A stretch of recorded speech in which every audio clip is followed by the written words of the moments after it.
Hello, and welcome to Living a Graceful Life. I'm your host, Denise Medved, and I'm also the founder and creator of the Ageless Grace Brain Health Program. I'm here to remind you that it's never too late to begin making choices to create the life that you want to live.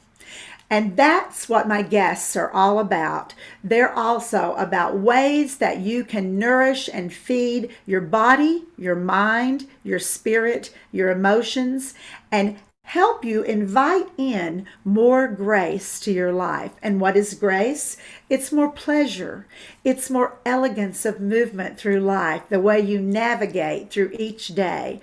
And that could be anything. So today, our guest is Maria Skinner from Massachusetts, and she's also an Ageless Grace trainer and an Ageless Grace educator. Welcome, Maria. I'm so happy to have you here. Well, I am thrilled to be here with you, Denise, as always.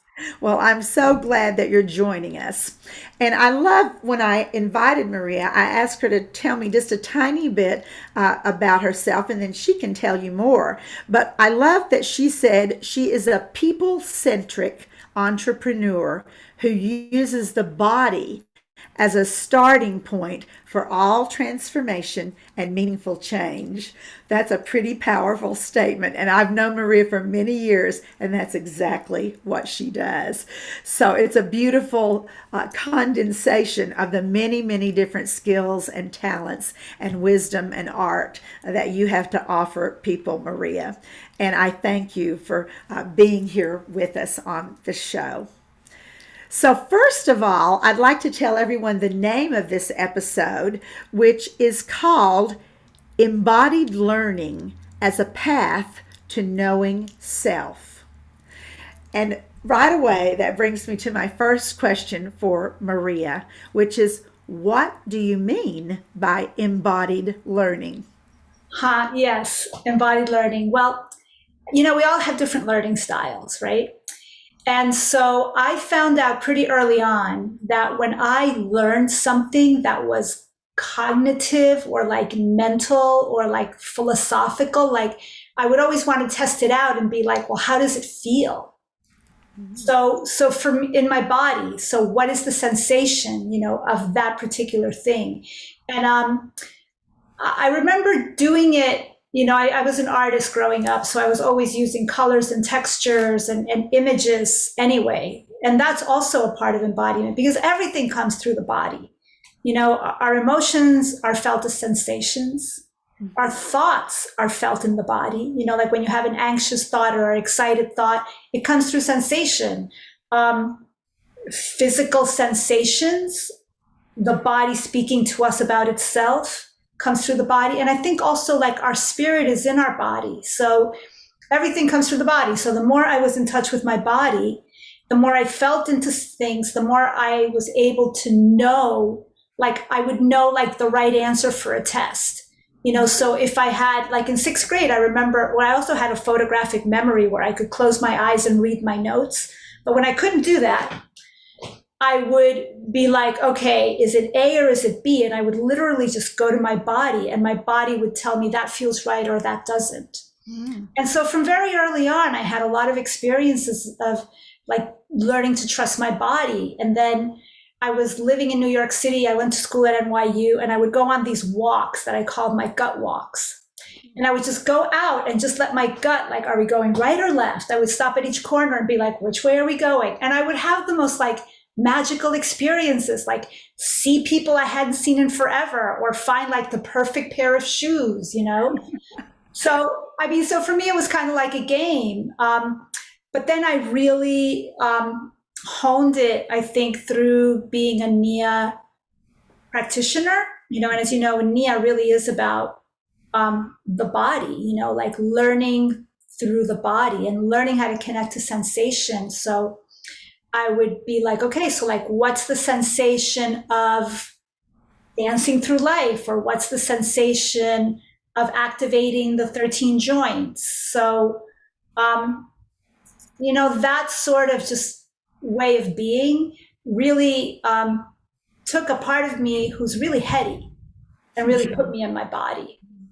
Very nice. Would you tell our audience a little bit more about Nia and how Yeah, you found sure. that So, experience? so Nia is a fusion fitness form that was developed by Debbie Rosas and Carlos Rosas back in like 1983. I think they started, and it really incorporates a lot of different forms: martial arts, dance arts, healing arts, including yoga, and they. I see them as different ways to access parts of myself. That's how I used a lot of it, and then as a lifestyle practice, it really encourages us to be in our bodies, to access different parts of ourselves, and to do this dancing through life, which is really about being in our sensations all the time. What would you like to say more about it too, Denise? Because you Yes, I've practiced Nia lived too it for too, many, many, many, many years, and I was a Nia trainer and still am a Nia instructor as well. And you covered it beautifully. It is definitely a somatic learning technique. It is a class. It's an exercise class, and yet because it's all those different art forms, the healing arts, the dance arts, the martial arts, all of those things, I agree with you that it was different parts of myself. I mean, there's a complete different physical sensation to, I don't know, a karate chop versus Tai Chi versus the sensation of dancing free versus the sensation of doing choreography or holding something for stability for a few seconds or whatever. It definitely taught me a lot about myself and who I am and what I liked and what I didn't like, and maybe why I liked it and why I didn't like other things, which was really interesting to explore. Yeah, well, it's the practice, right? So we go to the class, and for that hour, we're getting our exercise, which is always cool, right? But we're really practicing being in those different forms. And, like I said, like, so embodied learning, like, I feel like through Nia, I really learned how to embody my no and my yes and my I don't know, like, so this piece where it's like, oh, I have all these options and choices. And, so the first principle, right? I mean, choose is the very first word that we get in Nia, choose sensation, joy. And so, like, to me, that feels like, all right, so I am choosing to learn through my body. And that's really how I learned astrology the way that I did. Like, I started reading the books, and then I thought, like, oh, like, well, what does it feel like to be a Taurus, or what does it feel like to be a Gemini? And so I feel like some of this transmission was really like me having a relationship with I don't know, you would say Nia, or the astrology energy, or whatever I want to learn. And then I'm in conversation with it. It's like, oh no, this is what Gemini feels like. And then I can feel it in my body. So then when I'm doing a reading for somebody, I could almost like connect to their energy by understanding how these different things feel. So Beautiful.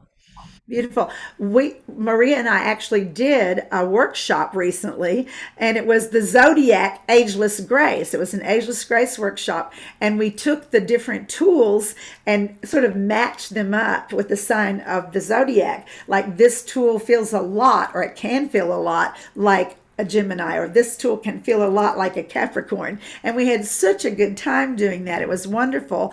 And I had never done that before. And it really, I get what you mean about embodying the sensation of a personality style, or of a way of being that's other than the way I am, and really identifying with it. It was beautiful. So the audience has already guessed that Maria is multi-talented and multi-skilled. She has taught Nia for years and practiced Nia for years. She has taught and practiced Ageless Grace and is currently an Ageless Grace trainer. And she has studied and does readings in astrology and tarot. And that's just a few of her skills. I would love it also if you just gave us a little bit of background about where you're from and why you're bilingual. yes, I am bilingual. I am. I am Uruguaya. Yeah, I was born in Montevideo, Uruguay, and I was there till I was about 7, almost 8. We moved into the States in 1973. And, it's so interesting because when I remember Uruguay, I mean, just like the sensual, like the ocean and the air and jasmine and honeysuckle, like so many of my memories are sensual memories of that place. I feel like a part of me is always looking for home. I don't know. I think I've talked to other immigrants who feel like a similar thing.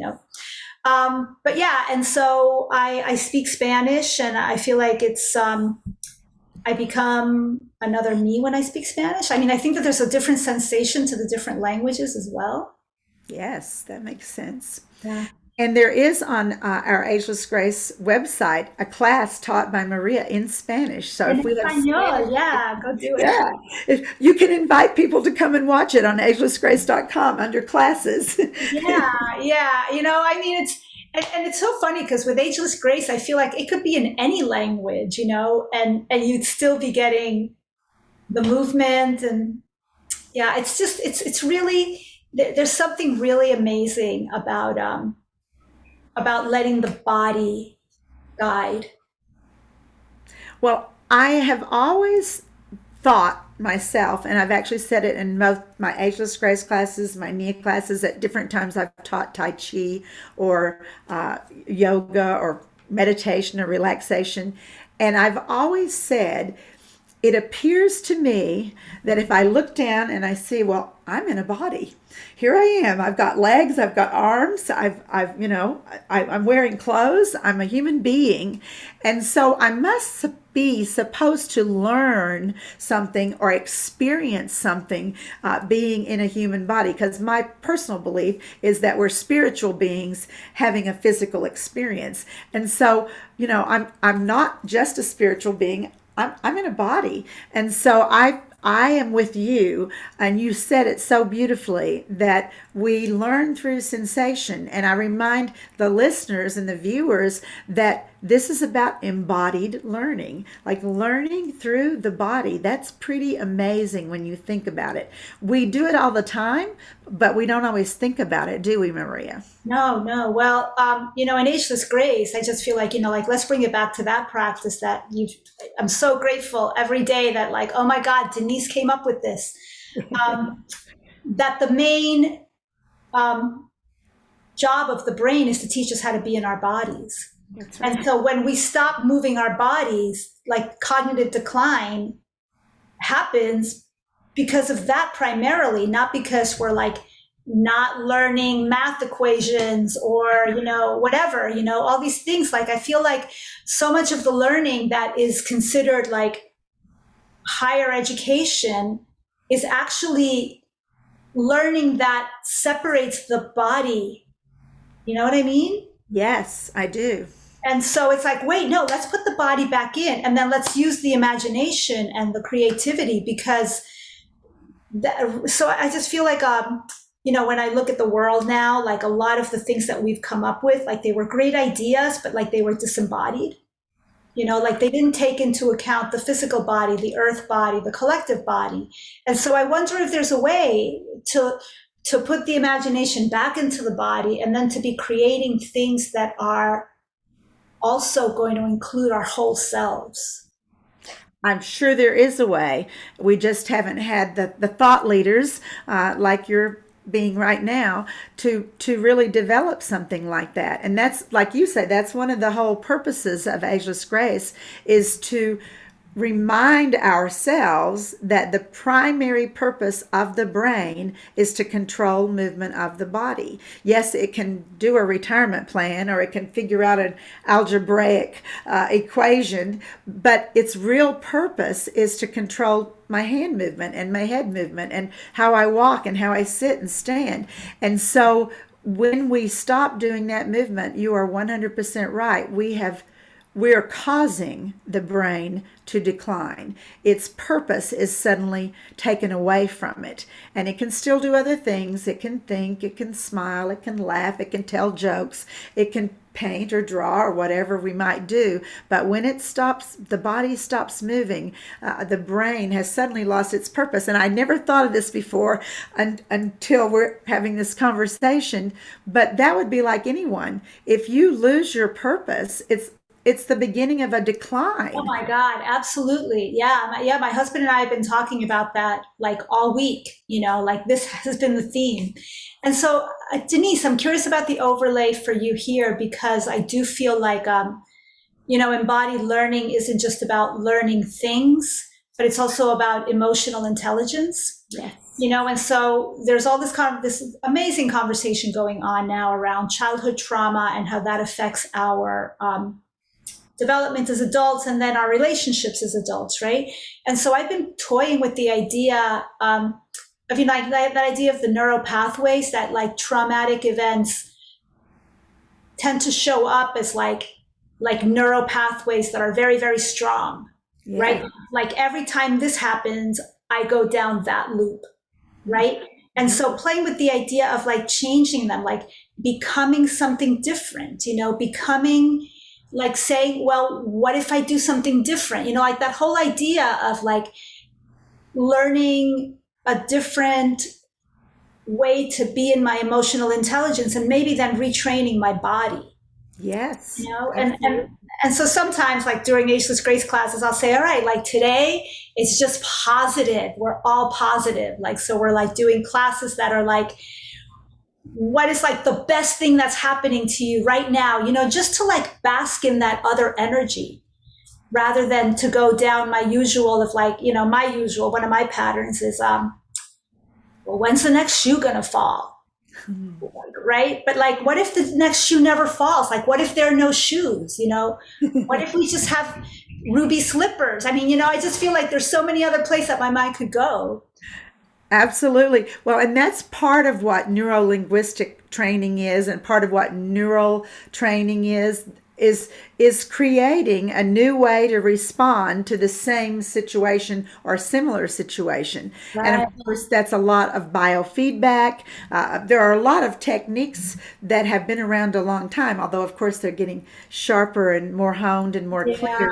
Yeah. But that have been around a long time that are actually taking a trauma, a fear, an emotional or physical injury. Even in physical therapy, lots of times they'll take someone's hand and it's not working anymore. It's because of an injury, a surgery, an accident, whatever.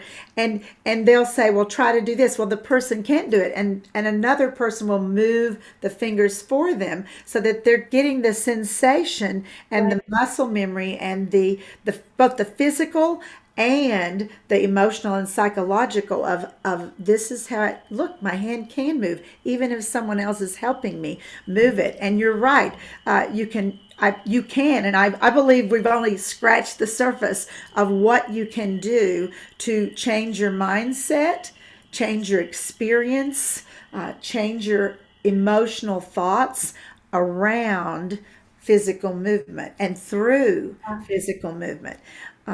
You also are so skilled at astrology, and we mentioned that a little bit before, and at tarot, and readings, and you mentioned that sometimes when you're working with the client, you're very intuitive with them because you go through your body and you connect with how is this person, feeling right now?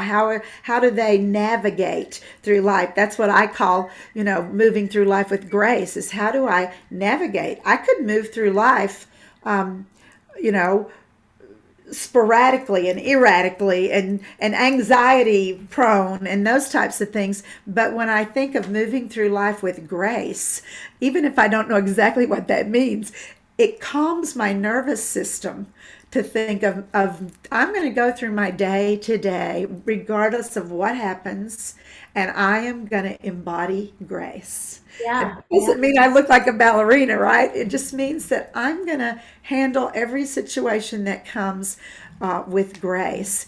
And would you tell us a little bit more about your tarot, your astrology? Yeah, I do want to say that from what you just said, like I think that it does all come down to the nervous system. So yeah, so tarot and astrology. Okay, so I picked up astrology in my in the summer between high school and college. So I picked up the Linda Goodman's Love Signs, and I think a lot of people have read those books. She's a pretty amazing writer. And I was like, oh my God, I am reading about myself. And it was so affirming. And I mean, nervous system wise, I feel like one of the things that happened to me when I started reading and learning astrology is that I gave myself permission to be myself in a way that I never had before. Okay.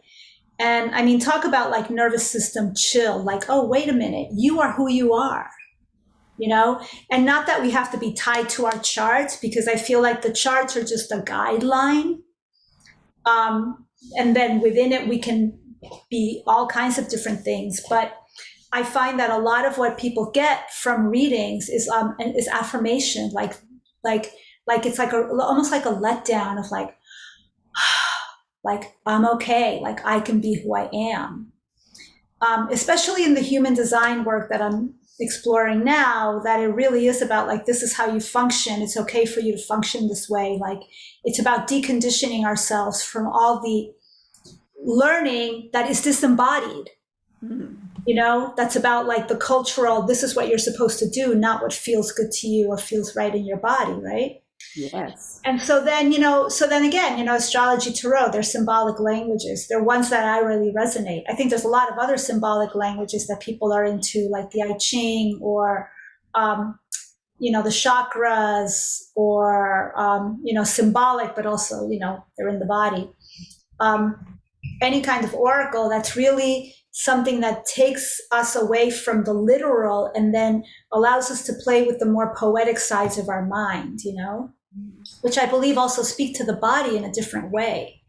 You know, it's not linear.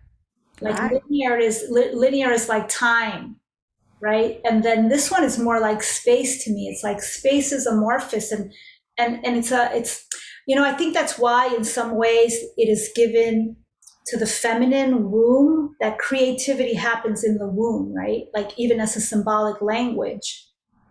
And it's the space where like, whoa, something's happening and you can't see it, you know? That's a beautiful metaphor, a beautiful analogy. Absolutely. And so the birth chart is like, then the baby comes out, you know? Right, exactly. Well, I hadn't thought of that before about you saying that these are symbolic ways of being, and some resonate with some people and some don't resonate with some people. But I think that may also be true of art.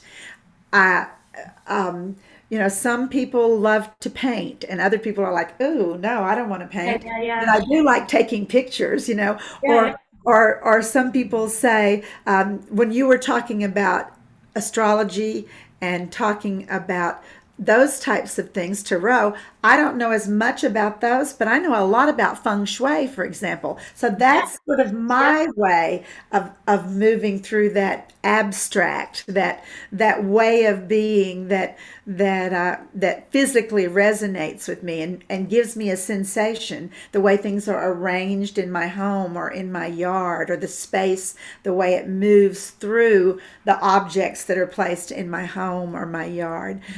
I get that physical sensation from Wow, yeah, yeah. and Well, and understanding. that's what it's meant for, right? It's meant to create harmony in your environment, which again, it's the nervous system, like, shh. It is the nervous system. Absolutely. I'm loving this conversation. I'm thinking things I haven't thought of before. And of course, that's part of the purpose of this show. As I said, was it's about you make choices to create the life that you want to live. And many times I think we feel restricted, like you just said, the linear way of learning. Oh, I should act like this. Oh, I need to do this. If I don't do this, this will probably happen. I might displease this person if I don't behave this way. I might upset the apple cart in my community if I become this or act like that. It's very interesting how often we are out of our bodies and into our heads. And like you said, you can get very heady and you feel like Nia brought you into your body. I feel the same thing. I mean, when I met Nia and learned about what it was, I was in the corporate world.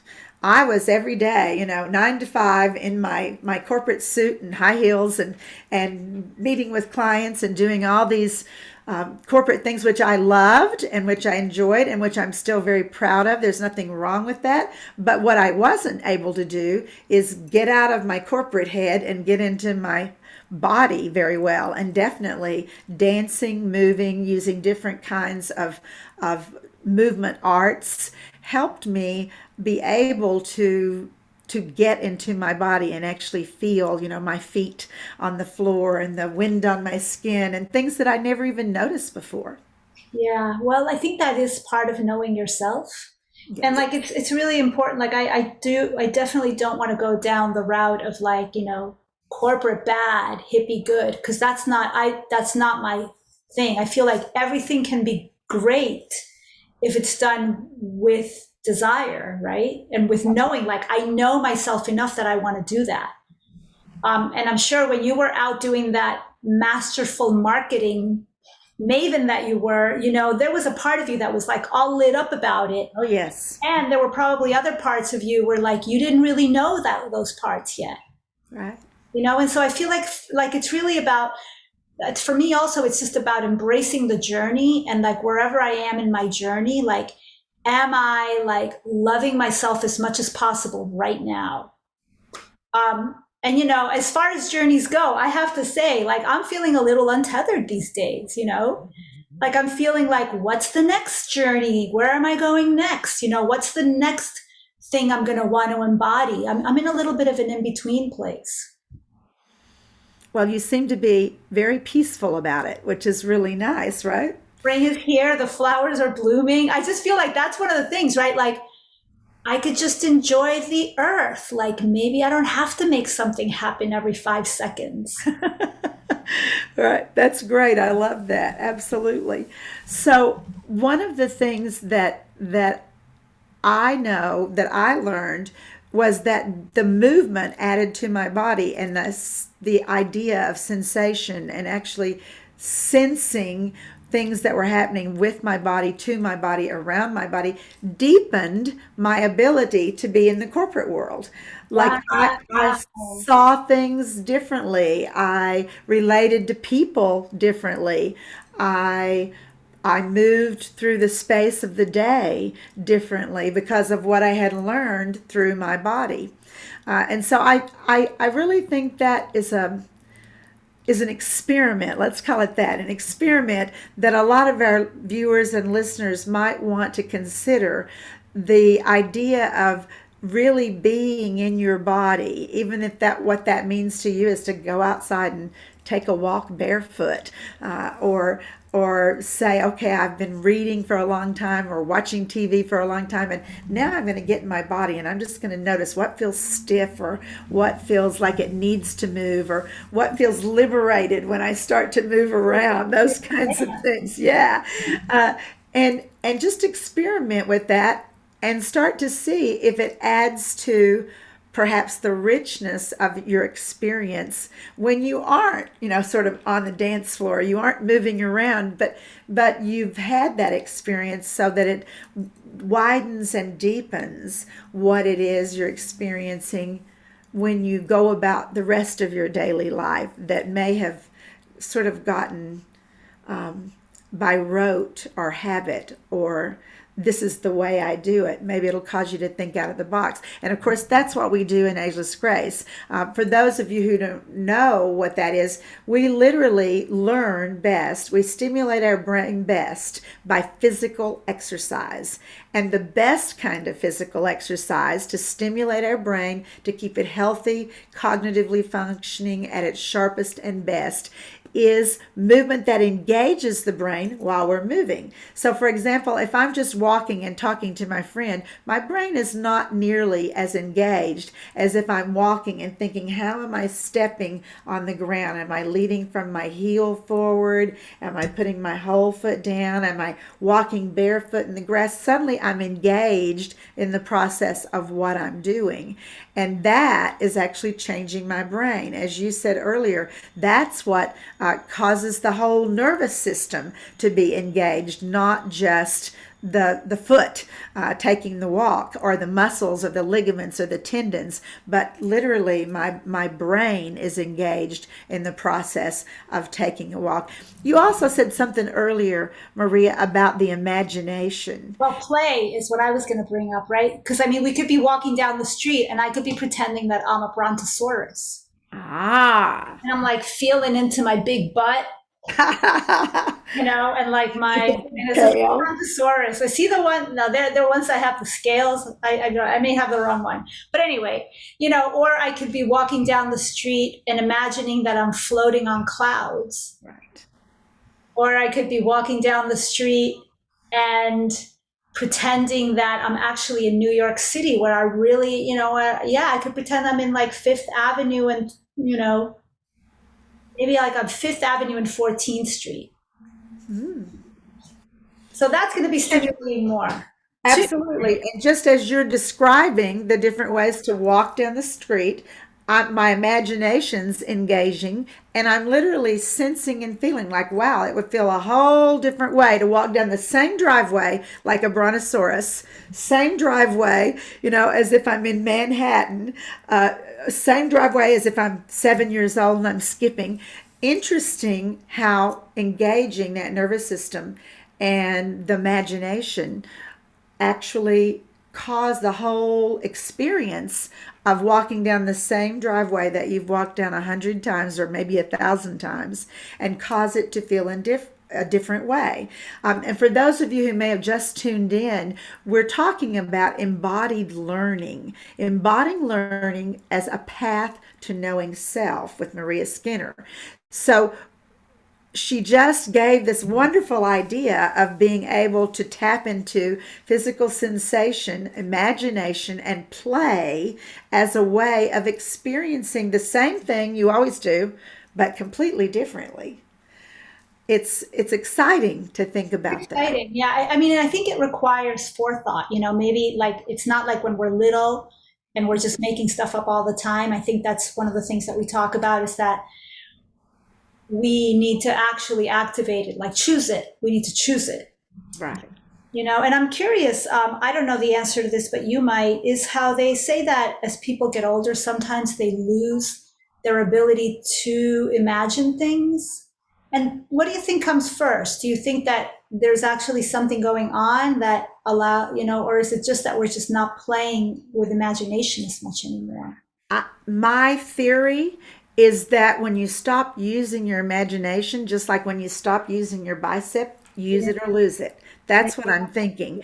I don't know that. I'm not quite sure how to prove it, but it would seem to me that if I'm not using my imagination, that it's going to take a back seat to whatever else I'm doing, that it's going to stop. It's not being practiced. Right, So right. it Like it's becomes a not little practical, literally, right? right. I do feel like the body is so efficient. The body's like, if you don't need it, let's not go there. Right.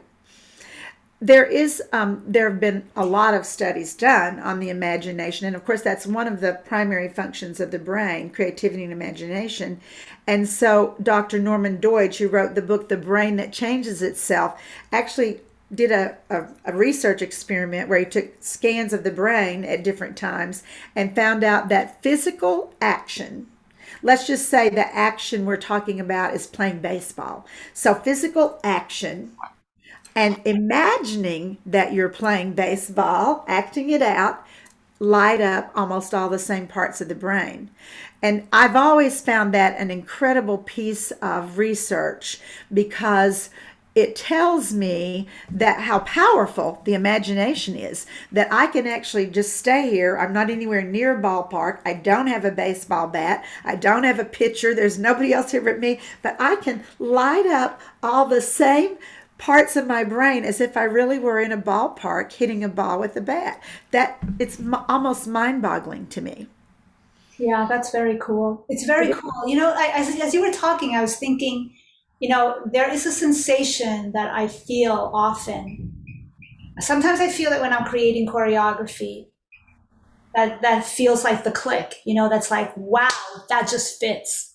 But I feel it a lot in Ageless Grace, where I'll be in a particular narrative that I made up, and like suddenly I'm in a new place, like, oh my God, like I have never been, I don't know, let me see, like I have never been a little bird sitting on top of a tree getting blown around by the wind, and so like, right, there's a sensation that happens there that's this like, like I almost feel like fresh, and I feel like there's a part of me that's always chasing the fresh, chasing the fresh. I love that saying, chasing the fresh. That may be your next book, Maria. I like that, Yeah, chasing I like the it fresh. too. Which reminds me, when you mentioned the bird and the tree, and you mentioned chasing the fresh, tell us a little bit about your book. Okay, chasing the fresh. Let me just write that down. I got to remember that. Now that you're Okay, doing it, good. okay, so my book is just it's a collection of blogs, of 10 years of blogging, which was I would just sit down and just, what do I want to write about today? So there's a lot of them that are Nia related. Some of them are astrology related. Some of them are just, like things that bubbled up in me that just needed expression. And it's called Living High Like a Tree. And partly because I have my personal philosophy is that if I'm going to reach up into the imagination and into like the spirit realm, I need to equally root down into the earth and ground, and like be here. Because when I'm driving my car, I could pretend that I'm driving a spaceship, but I need to be driving my car. You know what I mean?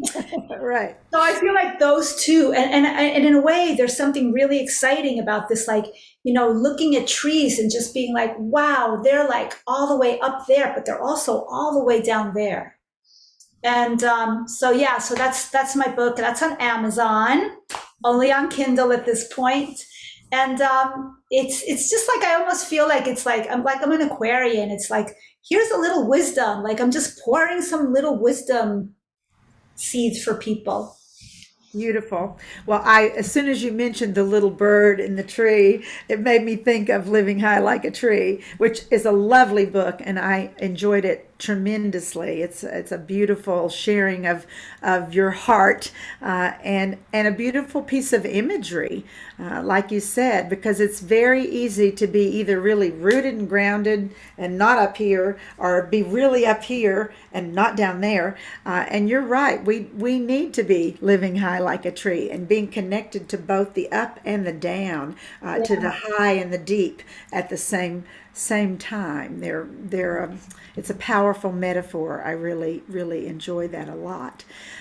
So another thing that you have done is you mentioned it just a little bit about human design and how you're studying that. Okay, yeah. Tell us So, a little bit about oh human my design. God, it's so exciting. It's my new love. It's my new passion.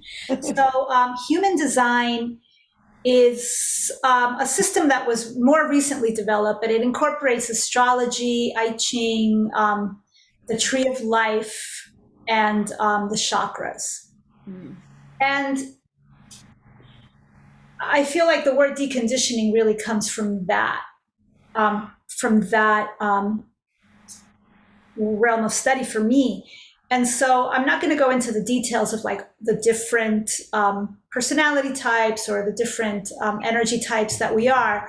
But I can say that, like, for instance, I'll tell you how it affected me is when I found out that in human design, I'm a manifesting generator. One of the things that sort of was deeply healed for me was this idea that I always felt like I've never stuck to one thing in my life, like I've always like been doing all kinds of different things and pulling in from different, I'm good at a lot of things, but I'm not like somebody who's like, they're a doctor and their whole trajectory was like that. So I was actually like feeling bad about myself, right? And then I was like, oh wait, manifesting generator, my job here is to be lit up by all kinds of different things and then incorporate them to make something new. So it's what I've been doing my whole life, Denise. I And know. just to have that, I thought, oh, okay. So it was another one of those nervous system moments where I'm like, okay, it's okay to be me. You know, it's okay to be me. It's okay to just live getting turned on by what I love. And then people actually come to me for that expertise, you know? So like people come to me because I'm the kind of astrologer that I am, or people come to my dance classes because what I give them is something that comes from from a place that I've deeply explored, you know? And so then what I'm sharing is like, in some ways, I feel like me being in that space gives other people permission to be whatever version of themselves they are. And so with human design, I feel like the more I learn about me and how I work and let myself be that, then the more relaxed I am about everything. Beautiful. And you know, also with astrology and you know, and human design, it's then being able to look at other people and understand how different we all are. You know, like diversity. And if each one of us could be like lit up and living as we each need to live, that would be really cool, you know? It would be probably a world of love and peace if Yeah. we were able to really allow ourselves to do that and allow others to do that. The understanding of other people. I think part of the time, what happens when there is anger or hatred or exclusion or a closing the door on any kind of diversity is that we're afraid of something that's different from us because we don't understand it. And I just love what you just said, that it's true. Like if we could look at others and understand, like, well, of course she's like that because of this, or because of when she was born, or because of what she's interested in, and that's what she does, and she's living her life the way she was designed to live her life. And it doesn't matter if I'm nothing like that. I Yep. can appreciate that someone else is a different way, and I think that's a powerful observation that you've made and that you're talking about. And really, when I look at, like when you said you're a manifesting generator, well, like, of course you are. You uh, not only does Maria get into something that fascinates her and really learn about it, embodies it, but she almost always, in my experience, I've known her a long time, creates something new out of it, like spin on this, or how I would take this and do this with it, or how I would offer it to someone. And so I can see that is you. Like, I get that now, and thank you for letting me know that you're a manifesting Yeah, generator. well, and you know, so this is the thing. Like, so I feel when I offer people, so now in my astrology readings, I'm also offering the human design work. So it's like we're looking at the transits, and then I just add that in as part of the reading. It's like I feel like I'm offering people, like, here, just go be you as much as possible. I love that. And what better mission could anyone have than to help others be themselves and who they really are. It's a beautiful and powerful life that you're living, Maria. Really. Woo-hoo. I Even in love my untethered form. that. What um, bothered me was closing the studio. I realized that was a big part of it, like that purpose of getting up every morning and going down there and having something to do. So I feel like I'm in a much more like self-directed place. got it. And I have to say, sometimes the structure really helps. And I'm needing to create my own structure at the moment. Different way, yeah, right. And so Maria had a studio that was a movement studio where lots of wonderful things took place, and lots of exploration and dance and embodiment, and Nia and Ageless Grace, and all the different types of movement techniques and workshops that you've offered to people to explore movement in a different way, and maybe a way that would be inviting to them, because that's another thing. A lot of people say, oh, I don't want to come to that exercise class because it's kind of like a dance class and I can't dance, or, oh, I don't know if I want to come to Ageless Grace because it has a lot to do with the imagination and I'm not very creative. I don't have a good imagination. And the reality is that part of what the whole idea of movement is to move the way you move, to imagine the way you imagine, to explore with your body the way that you explore. So that's definitely encouraged in Nia and Maria's workshops and Ageless Grace classes and workshops that she offers and does.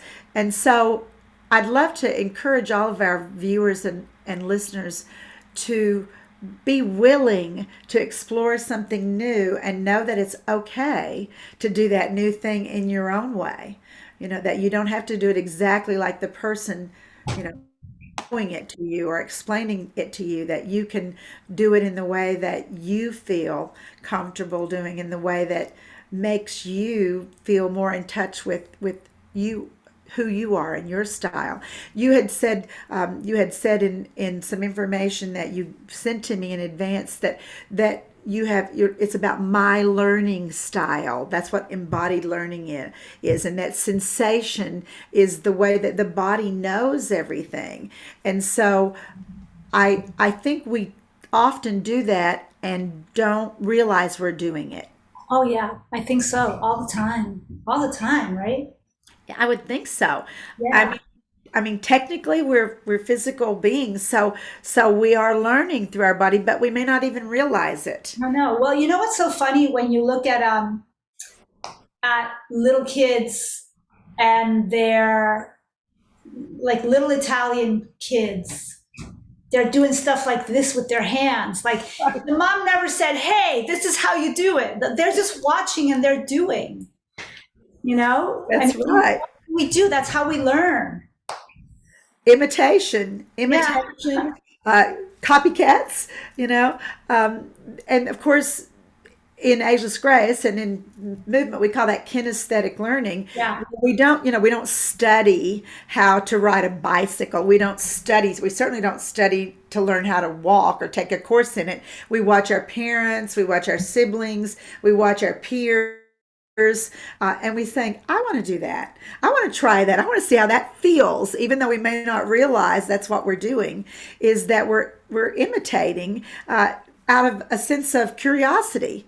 Like, gee, I think I could stand up and walk. Let me see if I could do that. Yeah. Right. I think I could ride a bicycle. Let me see if I can try that.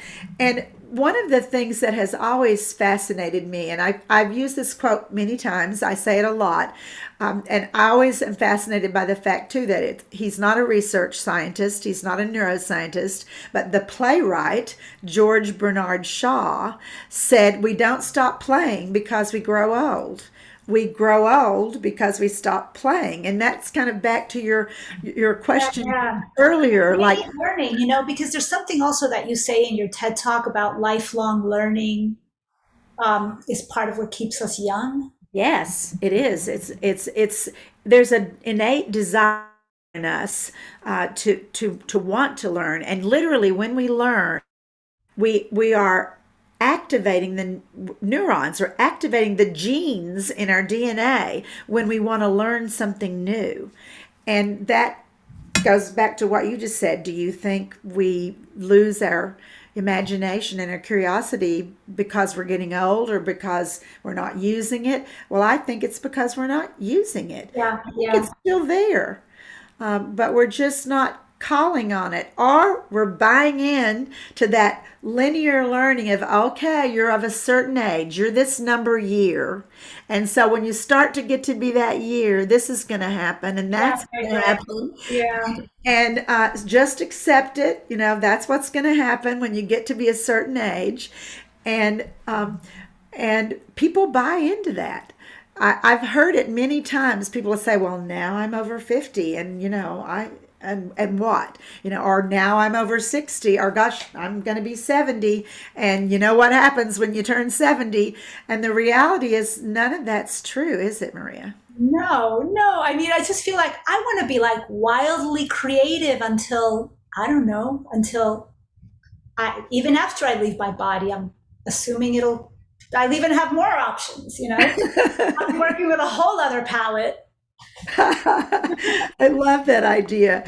And you're right. Like there's and we know that, but what's interesting is very often stories that we read, stories that we see on television shows about people's lives will make people who are creative, when they're 80, they're painting and painting like they're unique and special. Like, oh yeah, like, and not that they're not. Don't get me wrong. I'm not taking anything away from them, but yet at the same time, it's it's not unique and special in the sense that all of us could be painting when we're 85, or we could be running a marathon for the first time when we're 75, or we could be, it doesn't have to be the exception to the rule.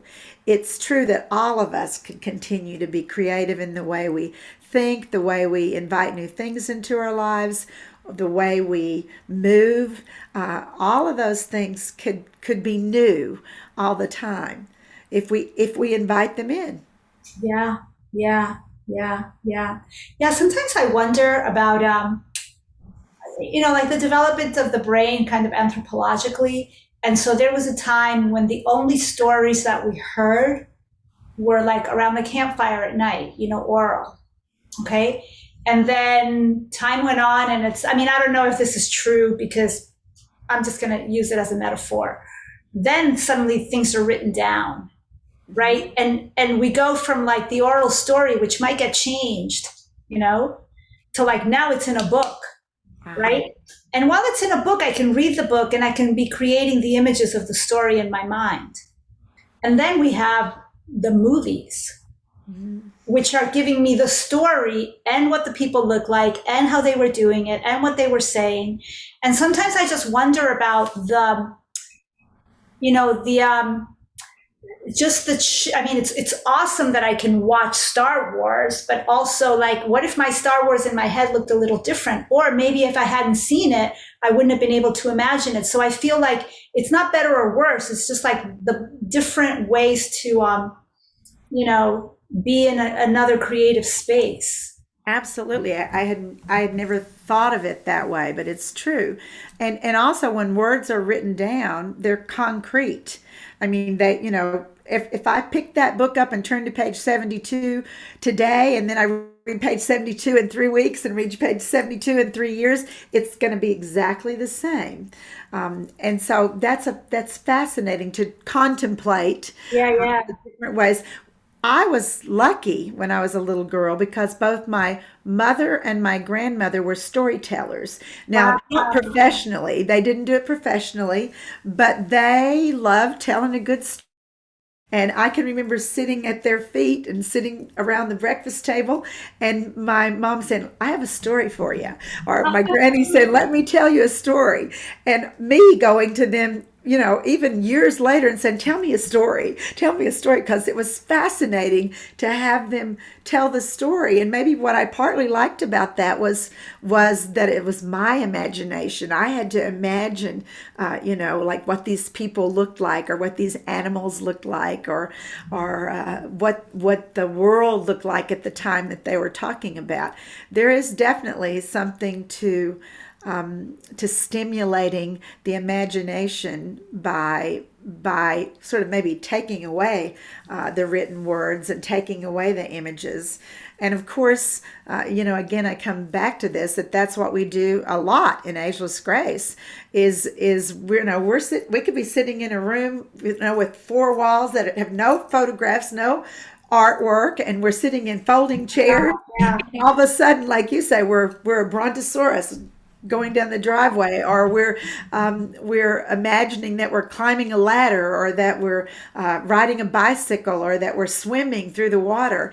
And it has always fascinated me, honestly, how people can, how almost everybody always participates in whatever we say. Is that your experience, Oh yeah. Oh yeah. Absolutely. Absolutely. that people just Yeah. Oh jump right yeah. I have one woman that I'm doing a private with now, and she comes up with things that I'm like, oh my God, Marilyn, thank you. in? No, like at one point, I know we were dancing. We were at a costume party, and I was like, I'm dressed like, I don't even remember what I was. She was like, I'm a witch, and I said, there's the devil. She's like, he's my boyfriend. Oh my god, I mean, I just again fresh. I was like in a place I'd never been before. And of course, I think that freshness and wonder. My dad had it all the time. He was always in a state of wonder, and he'd go like, "Oh, wait till you see this bird. Oh, wait till you see this painting I saw. Oh," and his eyes were big, and he was so excited. And that I think might be what I wish everyone is, that sense of wonder that lasts forever, like you say, maybe beyond the physical body. Well, one of the things that I usually do at toward the end of the show is I show everyone a tool of Ageless Grace. We have 21 tools that we use. And the reason I do is because you've been sitting a long time, you've been listening. And so it's nice to be able to move right now and even remind yourself how it feels to embody, or how it feels to move and sense something new. So instead of me showing the tool today, I've already asked if Maria, if she would show us the tool today. And so she's prepared a song and one of the exercises or tools that we do. And she's sort of tying it into what we've talked about, the embodied learning. So Maria, take it away and show us a tool. Taking it away. Okay, let me just check a little volume here for us. Okay, so we're going to use a little music because in Ageless Grace we use music because part of turning ourselves on, I mean music, right? Part of the giving ourselves a new experience with our brain here. Okay, so let's see. Okay, so everybody, today we're going to make a sweet pizza. The tool we use is Express Yourself, which is all about using the upper extremities and the arms. So we're going to make a sweet pizza, but it's got to look like a pizza. Okay, so everybody, let's go grab some dough. And it's a sweet dough. It's like challah bread dough. So let's knead it. Everybody join in with Maria and me. Yeah, so we're making it together, okay? Okay, now grab a rolling pin.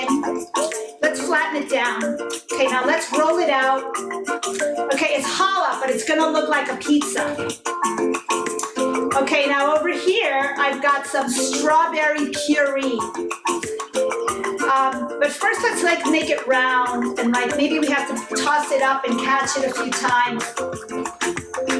All right, here we go. Okay, now grab the strawberry puree and then put it all over the pizza. On this side, we want it to look like, tomato sauce. But it's gonna be one of those things where you take a bite out of it and you think you're gonna eat pizza, but then it's not gonna be pizza. We're gonna shock people. Okay, so that's beautiful there. Now, instead of tomatoes, we're gonna cut some persimmons. So grab a couple of persimmons and just cut right through the center. And sometimes there's a little pit, so take out the pit. All right, now let's put these around there, and it's almost going to be like margarita pizza. Now we're going to take some mint leaves and put the mint leaves as if they were basil, Okay, now this is going to be really weird. We're going to grate some marshmallows, okay? So grab a grater, and we're going to grate a couple of marshmallows. It's going to get really mushy. I know they're all over your fingers, right? Okay, let's grate a few more here. Make it look a little bit like cheese. Okay, let's spread it all over. Okay, now we gotta cook it, right? So let's stick it in the oven.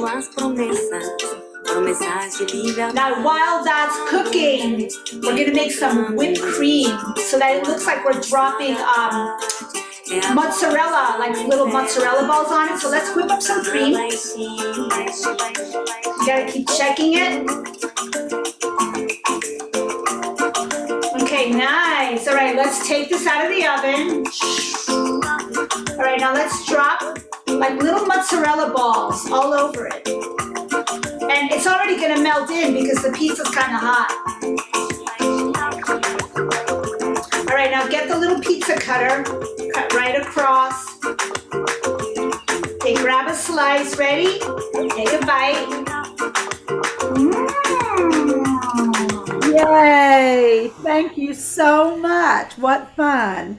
So, thank you all, and thank you, Maria, especially for being here at Living a Graceful Life. And again, I remind you that it's never too late to make the choices that you want to make to create the life that you want to live. So, if you want to learn more about Ageless Grace, or if you'd like to learn about Maria's Ageless Grace certifications to teach, or her seminars to learn more about the 21 different tools we use, go to agelessgrace.com and look under trainings and then look under schedule, and you're going to find Maria there and different dates when she's offering her workshops, her seminars, her certifications.